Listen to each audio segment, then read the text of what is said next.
Olá para você que acompanha a programação da TV Câmara e também da Rádio Câmara. Obrigado pela sua audiência e sua companhia mais uma vez. Estamos começando mais um programa Espaço Aberto e hoje o nosso tema é segurança do trabalho. Estamos vivendo o Abril Verde, que é o mês de conscientização sobre a segurança do trabalho. E para debater esse tema com a gente, estamos recebendo em formato virtual o Leandro Stein, que é coordenador de segurança da CART. Leandro, obrigado por ter aceitado o convite e estar aqui com a gente. Obrigado, o prazer é meu. Um abraço a todos os ouvintes, a quem estiver assistindo. É um prazer estar com vocês e falar um pouco sobre segurança do trabalho. Muito bem, Leandro. Para a gente começar, só para a gente entender, né, como é que é essa relação do Abril Verde? Por que essa data? Qual o motivo desse momento que a gente está vivendo? Bom, o Abril Verde, né, ele tem como principal objetivo promover a conscientização sobre a prevenção de acidentes do trabalho. Tá? É um movimento necessário para reforçar o conhecimento, né, para lembrarmos aí sobre as atitudes seguras, né, o ambiente seguro, tratar isso como uma responsabilidade e um compromisso com a vida. Esse é o Muito principal bem, objetivo dele. perfeito, Leandro. Agora, a gente tem um dado aqui para aprofundar um pouquinho mais que chega a ser assustador, preocupante, mas além disso é assustador. Que no Brasil são registrados 70 acidentes de trabalho por dia e 7 óbitos. É um número realmente assustador, é impressionante, né? 70 por hora. Por hora.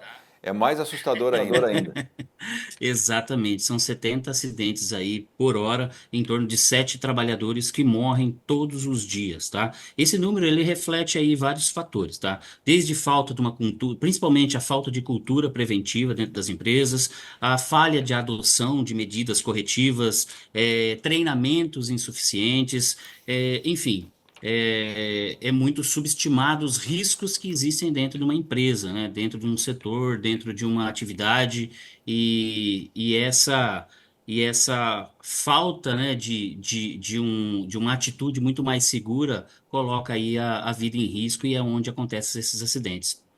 Ô Leandro, é claro que cada atividade tem o seu risco peculiar, mas é possível a gente mensurar quais são os principais riscos no geral, ou então um ramo que tenha mais risco para o trabalhador? Como é que vocês enxergam esse cenário aqui no Brasil? André, nós temos várias ferramentas que nós da segurança do trabalho utilizamos para isso, tá? Um dos principais programas existentes dentro da empresa é o PGR, né, que é um programa de gestão de riscos, tá? Esse é o programa de gerenciamento de riscos. Esse programa, ele visa justamente isso, você olhar para dentro das atividades que são exercidas em cada uma dos ramos de atividades que existe no Brasil e determinar quais são os principais riscos que tem nela, né? E aí, separando lá os riscos físicos, químicos, biológicos, riscos ergonômicos, riscos de acidentes. Então, você, dentro de cada uma desses riscos, né, de cada um deles, nós dividimos. Por exemplo, quando eu falo de um risco físico, o risco de ruído. Né, é um risco físico. E aí se faz o estudo de quanto que eu tenho de ruído. Então a gente fazemos medições para saber o quanto de ruído cada colaborador está exposto dentro de uma atividade. E aí, a partir disso, cria-se as medidas de controle, né? Se é uma adoção administrativa, se é uma adoção de engenharia, ou a utilização do equipamento de proteção individual, que é o mais usual aí no nosso dia a dia. Você tocou num assunto interessante, porque a gente abriu aqui falando dos acidentes, são 70 por hora no Brasil. Mas além dos acidentes, que são pontuais, existem os riscos de uma exposição prolongada. Você acabou de citar aí a questão do barulho. Como é que é essa relação? Porque não é só acidente, né? A segurança do trabalho ela não previne só acidente. Por exemplo, a pessoa que está exposta ao ruído constante, sem ter uma proteção, ela também vai ficar doente. Isso é considerado acidente ou não? Sim, isso nós tratamos ele como doença ocupacional, né? Quando o colaborador ele está exposto a algo que possa gerar algo para a saúde dele, a gente trata essa exposição, se houver algum problema ao colaborador, como uma doença ocupacional. E ela é tratada também junto à Previdência Social, quase que igual a um acidente de trabalho, tá? Ele vai ter um afastamento, ele vai ter um prejuízo, financeiro para a família, né? E fora um colaborador que vai estar afastado afetado devido a uma doença do trabalho. E o ruído é uma das principais que pode causar aí não apenas surdez, tá? Mas várias outras doenças no organismo da pessoa. Estresse, problemas cardíacos, tudo voltado por causa do ruído. Então, o trabalho para se evitar isso, o estudo sobre isso, ele é um estudo pontual em relação ao ruído, tá? Perfeito. Agora, você que é do time de segurança do trabalho, né, toda a equipe de segurança é responsável por tentar evitar, minimizar esses riscos. Treinamentos, conscientização do uso de EPIs, queria que você explicasse para a gente também o que é um EPI. Quais são as formas que vocês têm para tentar minimizar esse tipo de situação? Tá. André, o treinamento frequente, ele garante que o colaborador ele reconheça os riscos que estão na atividade dele, tá? O colaborador, para ele se proteger, aquilo tem que fazer sentido para ele, né? Ele tem que entender, ele tem que ter dentro da cultura dele o significado de uma proteção, né? E por isso que a gente trata muito a relação de riscos e comportamento. Então, é onde que nós entramos aí. Não só treinar o colaborador para usar um EPI, né, que é o equipamento de proteção individual, mas criar nele o conceito do risco. Como ele percebe esse risco? Como que ele identifica que aquilo pode ou não fazer um problema para ele e como ele se proteger disso, tá? O mais usual aí de proteção no Brasil são os equipamentos de proteção individual, né, que são os EPIs, né? E o EPI, ele não é simplesmente o colaborador, ele pensa, aqui tem ruído, então deixa eu colocar um protetor. Não. É aquele trabalho antes do programa de gerenciamento de riscos. Nós identificamos dentro das atividades quais os riscos provenientes daquela atividade. Ah, ele vai ser um operador de máquina. Tá. Aquela máquina faz ruído? Quanto de ruído que aquela máquina faz? Então, utilizamos de algumas ferramentas, de um dosímetro ou de um decibelímetro, né? Identifica quanto de ruído que está sendo exposto àquele colaborador e temos algumas legislações específicas que fala por atividade quanto tempo um colaborador ele pode estar exposto a determinado ruído. E aí, nessa correlação, a gente coloca qual é o equipamento mais assertivo para a proteção daquele colaborador. Às vezes pode ser só um plug, sabe? Um protetor auricular de inserção. Outras vezes pode ser um de concha, né? Um pouco maior. Tudo depende do local em que ele está exposto, a quantidade de tempo em que ele está exposto e a quantidade do ruído que ele está exposto, tá? Então, são vários fatores ali que vai identificar qual é o equipamento ideal para que ele use. Legal, essa é a teoria, né? Porque inclusive tem lei, tem estudo, tem números, tem lá o manual, mas e na prática? Como é que é a dificuldade de você fazer com que o colaborador realmente entenda isso e use? Porque a partir do momento que você entrega na mão dele, a responsabilidade é toda do funcionário, né? Ele pode pegar o coisinho de plug que você falou lá, o protetor auricular de plug, e de repente colocar no bolso durante o seu trabalho. Como é que vocês fazem para que isso seja realmente efetivado durante a jornada de trabalho? André, nós temos uma legislação específica que fala sobre equipamento de proteção individual, tá? Que é a norma regulamentadora número 6. Nela, ela traz as obrigatoriedades não só para a empresa, mas quanto ao trabalhador, quanto à utilização, tá? Lá ela fala o seguinte, que a empresa, ela é obrigada a fornecer um equipamento adequado para aquele tipo de atividade, um equipamento com certificado de aprovação dentro da validade, enfim, comprar o equipamento adequado àquele tipo de risco. E ela também traz a responsabilidade para o trabalhador. Ela fala que cabe ao trabalhador a guarda, conservação, utilização desse equipamento, tá? Então, não só de responsabilidade da empresa, quanto do colaborador ao uso. Mas quando a gente olha diretamente para essa situação, a gente vê que é uma coisa proforme. A empresa tem que fornecer, o colaborador tem que usar e acaba sendo algo fiscalizatório. Quando se entra nessa questão fiscalizatória, o Leandro, tá, ele vê como algo que pode ser prejudicial para tanto para a empresa quanto para o colaborador. É por isso que a gente volta um pouquinho antes do que nós conversamos e tratamos as questões de treinamentos, tá? O treinamento, ele faz com que a pessoa ela mude um pouco o pensamento dela e quando a gente a obrigatoriedade por fiscalização, mas que ele utilize aquilo porque ele entendeu no comportamento dele que ele precisa usar aquilo porque aquilo pode trazer algo de prejuízo para ele, as coisas ficam muito mais fáceis quando a gente vai cobrar um colaborador de utilizar. Perfeito, Leandro. E com relação a essa questão da cultura, né? De que forma que essa cultura, de que o próprio colaborador cuida da sua segurança, isso pode interferir no número que a gente falou no começo da entrevista aqui, de acidentes de trabalho no Brasil? Ele não só pode, como vai, tá? Tem vários trabalhos já realizados no Brasil. Hoje, eu trago em relação um exemplo a CART, tá? A CART, hoje, o foco dela é muito mais a movimentação cultural, de mudar a cultura do colaborador e trazer uma cultura prevencionista, tá? Para isso, também existem algumas ferramentas. Há cerca de 3 anos, por exemplo, nós fizemos um diagnóstico de segurança do trabalho, entender dentro da nossa empresa qual era o nível cultural em relação à segurança de trabalho em várias áreas. E nesse estudo, nós conseguimos identificar que algumas áreas falavam mais sobre segurança do trabalho, outras áreas falavam menos.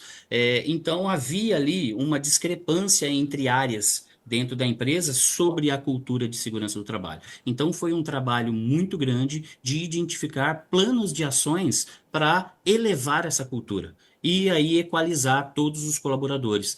E isso é algo constante, tá? E quando o colaborador ele tem essa cultura de segurança do trabalho, ele consegue muito mais ter um comportamento seguro, ele consegue mais identificar os perigos dentro da atividade dele e assim, de certa forma, conseguirmos reduzir os números de acidentes na empresa. E aí, isso se expandindo para outras empresas no Brasil, fica muito mais fácil e acredito que essa diminuição aí ela seja significativa, tá, André? Ô, Leandro, agora um assunto que pouco é falado quando a gente fala de acidente de trabalho, pelo menos nós que não somos da área, né?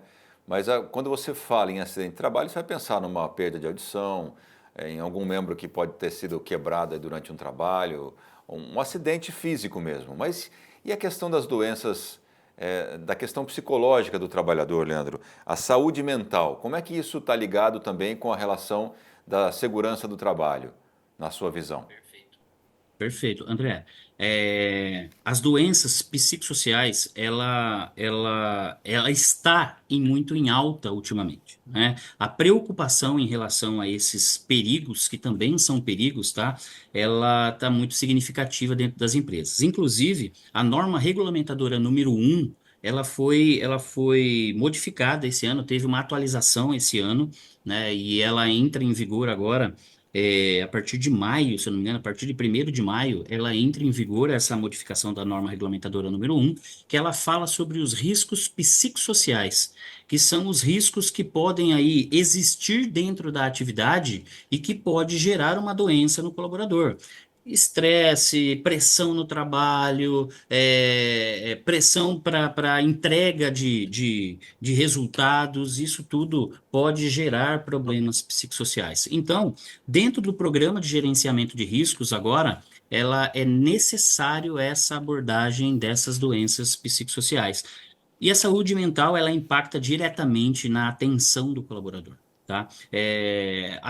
Na atenção, no foco, no comportamento. Um profissional, ele sobrecarregado, né, ele, ou com sofrimento psíquico, pode aí estar muito mais vulnerável a acontecer um acidente, né? Então, não só os problemas que podem trazer para a saúde, mas ele pode gerar um acidente de trabalho por outros fatores, né, que eu acabei de falar, a falta de atenção, ele não está com a cabeça no trabalho, e aí quando a gente fala, por exemplo, no nosso cenário, que é um cenário de rodovias, né, eu tenho colaboradores aí utilizando máquinas pesadas, carros na rodovia, e isso pode ser algo fatal, né? Então, é algo que devemos aí promover ações para que o bem-estar físico do colaborador ele esteja em dia.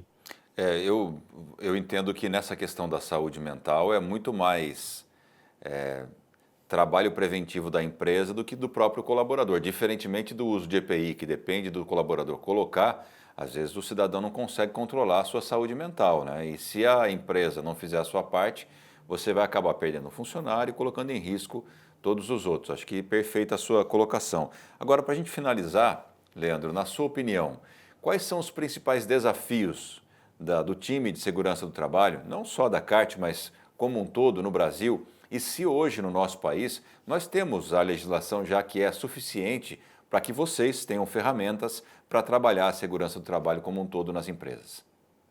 Perfeito.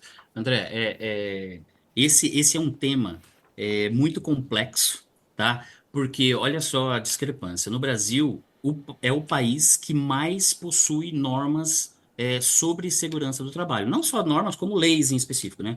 Nós temos hoje 38 normas regulamentadoras que são específicas ali do Ministério do Trabalho, que fala específico sobre segurança do trabalho. Fora isso, eu tenho normas do Corpo de Bombeiro, eu tenho normativas, eu tenho legislações municipais que falam sobre segurança do trabalho. Então, nós temos a maior. Só que, apesar disso, nós somos o quarto país no mundo com o maior número de acidentes de trabalho. Aí fala, poxa, tenho tanta legislação, deveria ser menor, e não é.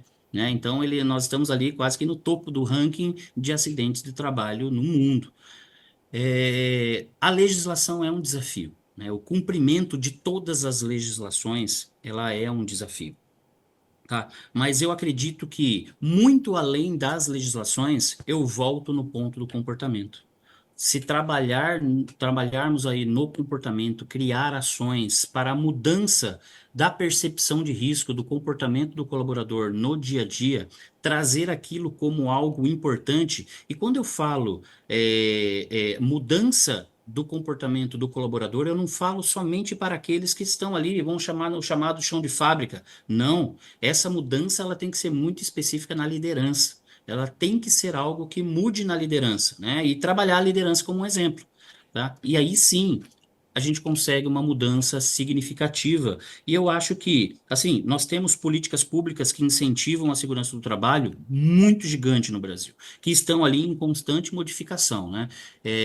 Mas aquilo que não é tangível, eu acho que é muito mais eficaz hoje. Então, trabalhar-se no comportamento é o que vai fazer com que a gente tenha incentivo para prevenção de acidentes, apoio para a saúde mental e tudo aquilo que pode se gerar aí e fazer com que o colaborador volte para casa, volte para a família íntegro, né? Esse é o maior objetivo da segurança do trabalho dentro de uma empresa, tá? Perfeito, Leandro. Quero agradecer demais sua participação com a gente aqui, em dividir os seus conhecimentos, trazer inclusive essas orientações, né? Porque todo mundo acaba tendo uma função, um trabalho. Dentro desse trabalho tem que ter a sua responsabilidade para realmente voltar íntegro para a sua família, que é o que mais importa. Obrigado, Leandro. Exato. Muito obrigado, André. Agradeço o convite e fico à disposição de vocês. Um abraço. Muito obrigado ao Leandro e a você que acompanhou essa entrevista. Até a próxima.